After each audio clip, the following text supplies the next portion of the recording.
I've learned a lot about systems thinking as of late, and yeah, it's basically like there's so many complex systems and ecosystems.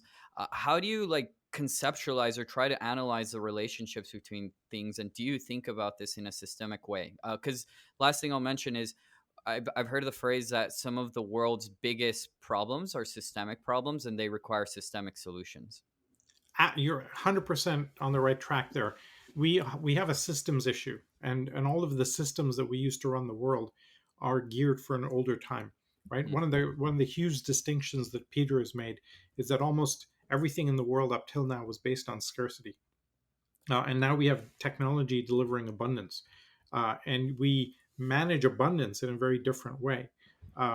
For example, every business in the world for 10,000 years has been trying to sell scarcity, right? If you didn't have scarcity, you pretty much didn't have a business. So you'd get an asset or a workforce, you'd put a legal boundary around that and sell access to scarcity. A hotel on a beach, a great chef, a great designing team, and you'd kind of sell access to that. Now we have abundance coming along, and you have companies like Facebook that are managing an abundance of social media input, or Google managing an abundance of websites, etc. And we're learning how to create business models around abundance. Uber is tapping into an abundance of cars lying around, right? And so that's just starting, and that's a complete inflection point from the old way. Solar energy is going to deliver us an abundance of energy within 10 years, and that will completely take out the oil industry. And so that's kind of tricky for many countries, which are oil producing nations. And so we need to navigate that transition. Now, the challenge when you have that transition is our institutions aren't set up for it. And Mm. what we are working on is how do you transform our institutions? Education, journalism, monetary systems, legal systems, healthcare systems. And again, I'll use the word systems because it's systemic change you need to evolve. What we're trying to do is create the tool set to inspire systemic change and then Wow. let people pull down those tools as they need to. For example, with our 10-week process to transform companies, we've actually open sourced that. We wrote a second book saying, here's how you do it. Anybody can go now run that. And as we develop these tools for transforming companies, public sector environments, etc., we'll open source them. So anybody, if they have a bad immune system response somewhere, can pull down that tool set and run the process. So we think what we need is a complete sea change in the way we think about the world. I think this next 20, 30 years is the most important 20, 30 years in human history, Yeah. because we have a huge inflection point coming, and either we come out the other side either as a Mad Max world or a Star Trek world, Hmm. right?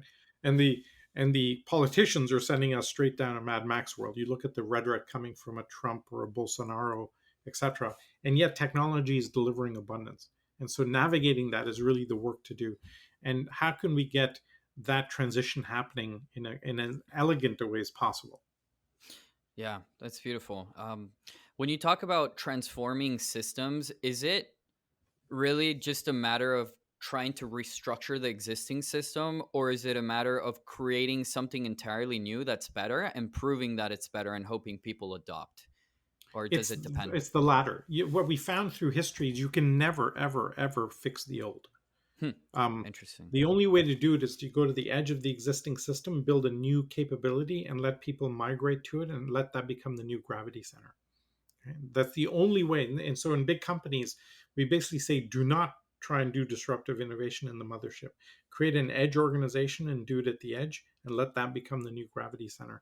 Um, I'll give you a quick little story. Walmart about Mm. 10 years ago realized they had to compete with Amazon, that this whole e-commerce thing was not a fad. So they set up a team at headquarters and said, let's go beat Amazon. 18 months later, it was dead. The immune system had killed it.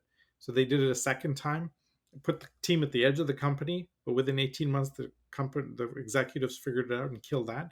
They did it a third time and said, um, go to the edge and build your own independent supply chain, distribution, inventory systems, even though we have the best in the world because we have to crack it. Started to succeed. The company brought it back in and killed it.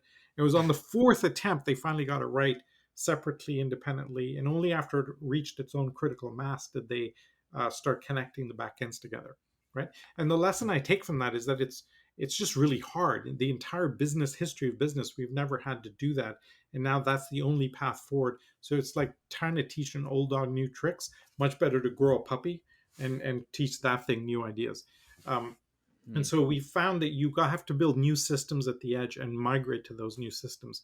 And so, how do we do that in journalism or monetary systems or the future of education? Is the work we're thinking about. Wow. Buckminster Fuller actually summarized that pretty well in some of the thinking he did. Wow, that is brilliant thinking. Yeah. So create new systems, um, which is easier to do than fixing new ones. And I think for companies, the hardest thing is trying to acknowledge that what's going to help them succeed is to try and disrupt themselves Yes. and their core business.